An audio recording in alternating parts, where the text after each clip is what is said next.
Just 10 miles south of Interstate 80 in Poweshiek County is the town of Montezuma. 1 hour east of Des Moines and an hour west of Iowa City, this community of 1,500 people is home to the Poweshiek County Courthouse, which is listed on the National Register of Historic Places for its Greek Revival architecture.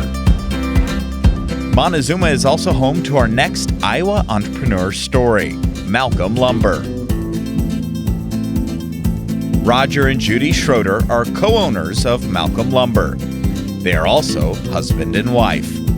Their story started 33 years ago in the middle of the farm crisis when they decided to take a leap of faith and start a business together. I had worked for my cousin in Grinnell doing construction work and really enjoyed that, so I started my own business, Schroeder Construction. We built houses and did remodeling. And that was 81, 82, and the farm crisis was coming on strong. The housing market tanked, and I had 3 or 4 employees, and I had to lay them off. That was really hard to do. And the co-op was going to close their lumber yard, and I could see it really wasn't managed properly. So we jumped in, and like I say, we borrowed $60,000 at 18.5% interest to get started, which was a challenge. It was our main goal was to serve the community is what we wanted to do. Roger's more of a risk taker than I am, and he says, you know, we're young, let's try it. And I said, okay. So we borrowed the money, and the most money we've ever borrowed, and just started with him and I, one other guy, and in Malcom. It was 1982, and without another lumberyard or big box store in the area, they would have the market cornered. Still, the newlyweds knew it wasn't going to be easy to get Malcom Lumber off the ground, and starting a business in a small town would have its challenges. Well, it was pretty thin, and we were running lean and mean. I think that first year we only sold 1 new house. Only 1 house went out of there. But we kept evolving and changing, adding computers and staff, and tried to keep up with the times.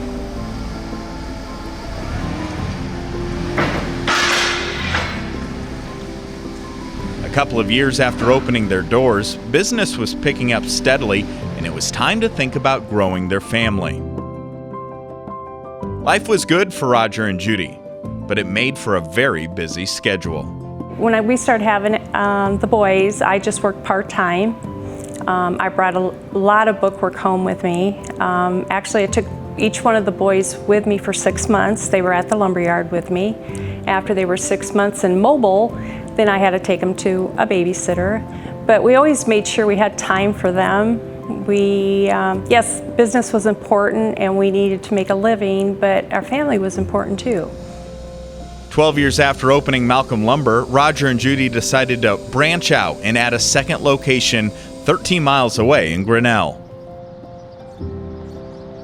We saw a need. We was helping a lady in the store, and she wanted to see a product. And in Malcom, we did not have any showroom to speak of. And geez, we need to display these windows and doors. So we rented some space up in Grinnell and it was just displays, no product for sale, just displays.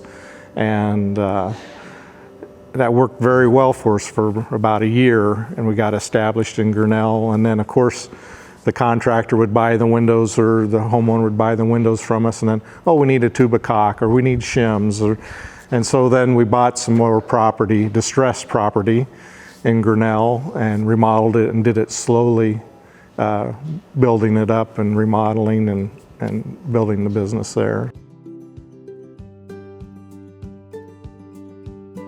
Roger saw great potential in a vacant building in Grinnell, but it wasn't going to be easy to bring the building up to code and up to the Malcom Lumber standards. The building was destined for the wrecking ball. It had picket fence around it. Kids were going in, vandalizing it. There was 2,000 pounds of tires dumped in there, and we had to clean all out. And we actually cleaned it out with a skid loader. The boys helped me at that time. And so we brought it up to what it is today, slowly, but just kept remodeling and moving back. And I did a lot of that work not so much in the evenings, but more weekends is when I did the work on it. So.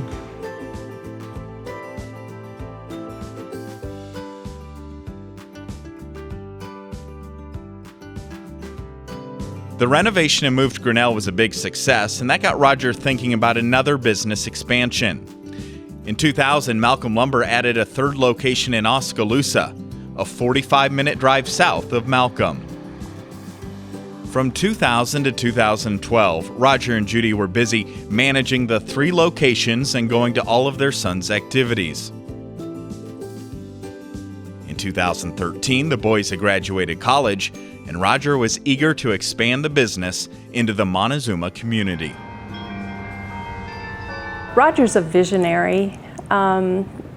We didn't own the building in Malcom, and it was time we were running out of room. And the sale barn had been up for sale for 5 years, and we were just looking, and he says, you know, I think this would turn out to be a good lumber yard.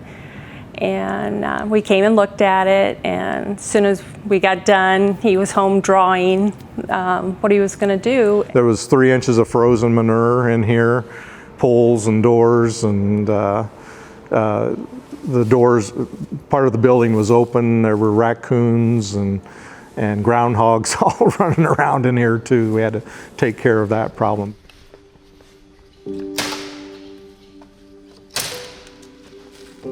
Just before the Schroeders were ready to open the doors at their new Montezuma facility, tragedy struck in the middle of the night on October 16th, 2013.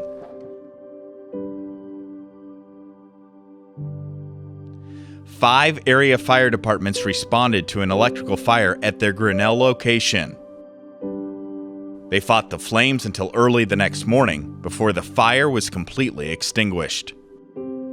The front lobby and office area were a complete loss, and other parts of the building had extensive smoke damage.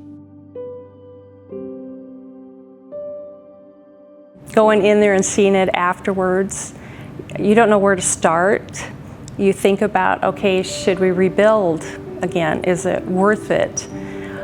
At first, we struggled with that, but then we go, no, we're going to reopen. That was really tough, the fire. It took the front part of the showroom that we had finished real nice, and it was quite the challenge. You know, you try to just get it back to where it was or better, and I think we did get it back to better. But yeah, it's a challenge with a fire. It's very heartbreaking. While it wasn't easy, the Schroeders reopened Grinnell. And as they look back, Roger and Judy can be proud of what they have built and rebuilt together, working side by side at Malcom Lumber the past 33 years. Oh, she's great. I couldn't do it without her. It's trying at times, but we always do our own little thing and try to make decisions together. Well, we have our moments, but we get along very well. We have our challenges. We try not to bring it home, but it does. It comes home with us because we're around it so much. But we respect each other. I respect what he does. I mean, he's such a visionary and a good business person, and it just works. We just make it work. It takes a lot of hard work and dedication. And that's got to be your main focus. If you think you're just going to work 40 hours a week, it's not going to happen for you. I'm sure of that. And you know, I've never owned a boat or a jet ski or snowmobile, things like that. But we did live very well, and we're appreciative of everything that we have. So.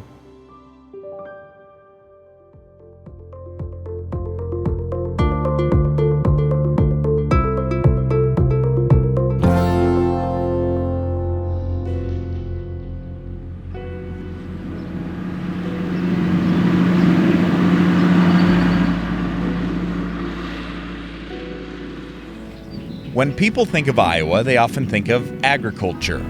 vast fields of corn, soybeans, and even livestock. When Iowans think of agriculture, they often think of a university located in Ames. Iowa State University was established on March 22, 1858 as the Iowa Agricultural College. In 1959, the college was renamed and a new focus was put on technology. This in turn led to the first binary computer and many other leaps in technology. This Iowa Entrepreneur Story is about a group of Iowa State alumni that have merged agriculture and technology into a successful business. College is not only a place to learn, it's also a place where like-minded people can come together and share ideas. That was the case for three classmates, Michael Koenig, Holden Nias, and Stuart McCullough. In 2011, they came up with the idea of ScoutPro, a crop scouting app that aids in identification of insects and disease. You know, a lot of people still probably recognize us as an app company, which is fine. That is our primary delivery method for our software, that we can walk out in the field and use an iPad to scout and identify. So collecting that data for the new agronomist, for the guy that's been there 30, 40 years and knows everything like the back of his hand. But the app is that consistent platform for collecting point-specific scouting data. And then the management side of it, so we scout and identify with the app and then use our web service to manage that data.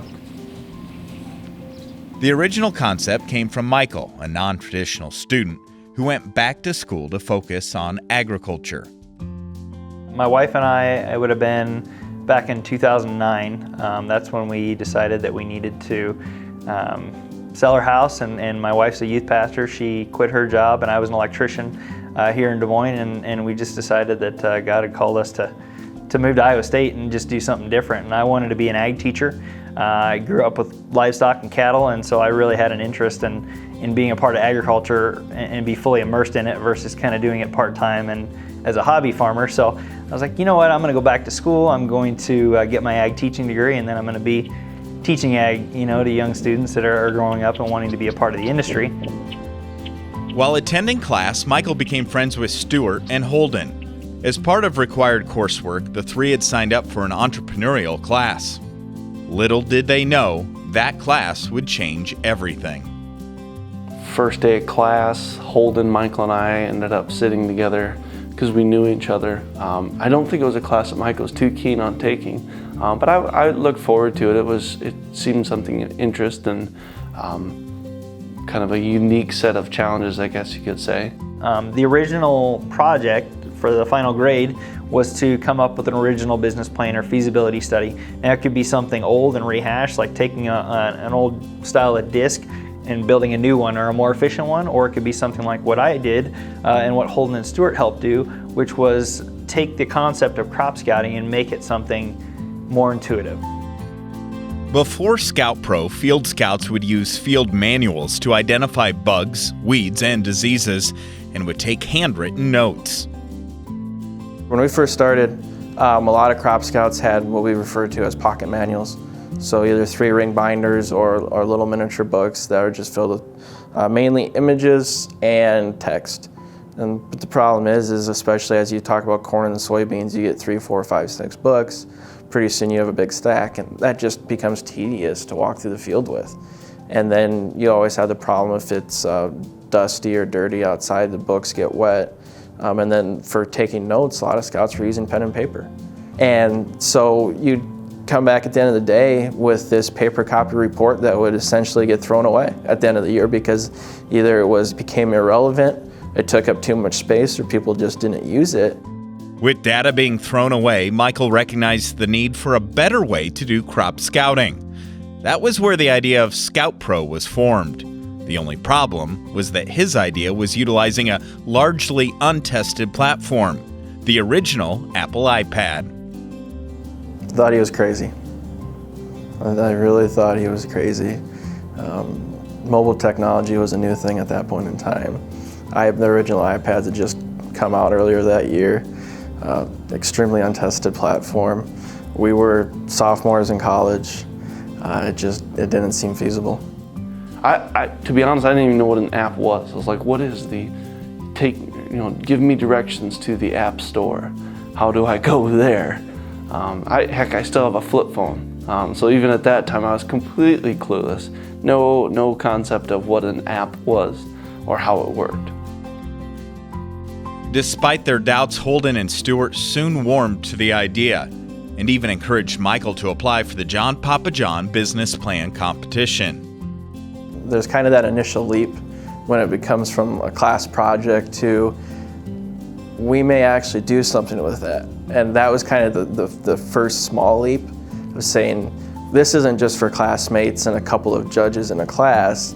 This is actually somebody completely external that's never, ever heard of this idea, may not even know what crop scouting actually is, and we're gonna see what they say. Well, in the time between when we started talking about it and the time that we actually went to the competition, we found our graphic designer, we found our developer. We didn't have a developed product, but we had a wireframe and screenshots. So we went into that competition and it was all screenshots, but John Papa John is sitting there with our iPad trying to press buttons on just these screenshots that we had. And we're like, you know what, if John Papa John is trying to press buttons on it, maybe it's something that really makes sense and is as intuitive as we thought it would be.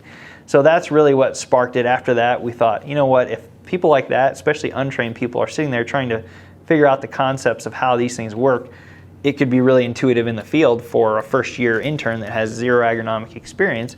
We can build a tool that is really functional for that person, or the 30-year veteran that is just trying to get through the field, make notes, and share that information with the grower. To us, the interest level that was shown between John Papa John and his group, as well as different people that we met throughout that competition, and even in the prep of the competition, to us that was validation. ScoutPro went on to win the John Papa John Business Plan competition, and along with that, the $5,000 prize. Now, even more challenges lay ahead. Spring of 2011, when we were really starting to build out and work with all the information, the first time that we would say I actually worked on it, I was just, in May, was just getting ready to move out and move back home for the summer. So all my furniture was gone. Everything was out of my apartment, and Michael and I were sitting on the floor with notebooks and books and our laptops working with information. We would sit there and have these crazy brainstorming sessions on what we could do with this thing, big picture, how much money we're gonna make. And you know, then obviously the rubber hits the road and you come back to reality with it all. But just that time of the excitement and being able to, I mean, we had freedom. I mean, we were all in school. We were all able to get things done without having to have a full paycheck to keep us moving, which was nice. Now, in all those times before we actually got a product up and going, we missed school. We would go to business meetings and we would be meeting with people on a regular basis, and our professors realized that we were getting a whole nother education beyond what we were getting at Iowa State. And I can still see the email thread of talking with my professor that I was going to be gone because I was starting a business. So I wasn't going to be at class and wanted to know if there was anything I could miss. And he just said, well, I hope that you think what you're doing is more valuable than my class. I was like, I do too. I do too. The concept of an app continued to be a success. And with their developer in the final stages of version 1, they took their idea to the Farm Progress Show, where the app got both positive and negative reviews. Initially, we were a little bit thrown back because we thought we had this great idea that was just going to take off. I mean, it was right there. As we came back from Farm Progress Show, we came back to earth once again, you know, off that high of thinking that we had something, and started to think, you know, where do we go with this next? We've seen great reception from retailers when we were at this show. What do we need to do to get a tool that is functional for those type of settings? Now, in year 1 or in 2012 when we released it, it was sufficient. You know, we had a lot of people wanting to use it. It was great, but as expectations continued to grow, that's when we had to go back to the drawing board and say, okay, how can we make this program faster? How can we make it more efficient from a management perspective? How many users can we get involved in this thing, and how can we make those decisions easier to handle? With a few tweaks to the app, they released their product to market. Despite having a limited client base, they started making a profit. It was just a great thing to have someone send us a check for whatever that means. It was like someone, again, back to that validates what we're doing. Someone is willing to pay us.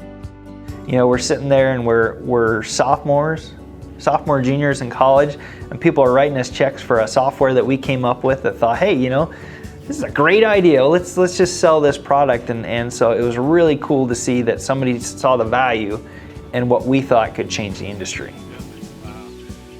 What started out as a class project quickly evolved into much more for these three college friends.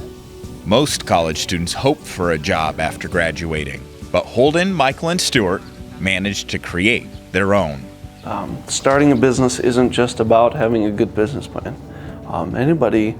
Most everyone can write a business plan. It's not the toughest thing in the world. There's some thought that has to go into it, and the biggest thing with a business plan or idea is having another angle. That's probably why the three of us worked really well together. We all see it from different sides. And so that put together a really nice business plan to be a part of a business plan competition. What the best thing I've learned is taking the feedback we get from there, or from like our American Farm Bureau Rural Entrepreneurship Challenge, from the different trade shows, taking that feedback, sorting it, and plugging it into what we're doing day to day. You know, people ask us all the time, well, where are you going to be in 5 years? And my answer is, I don't know, because 5 years ago, iPads didn't even really exist, so we wouldn't even have been around. And so it'll be interesting to see in the next 5 years what new technology becomes available and is widely used, to see how we can remain innovative and use this scouting platform in different applications. Being an entrepreneur is an experience that everybody should get to do. I mean, it's a fun ride, it's a great experience, but hopefully I'm teaching my kids a little bit something about, if you see something that you want to do and a dream that you have, you can do it. You can go back to school at 26 years old or 25 years old. You can start a company with nothing. I mean, all these ideas that you think about the way America is and being able to run with a dream. I mean, that's really what I've learned in all this, is that if you want to do something bad enough, you can make it happen.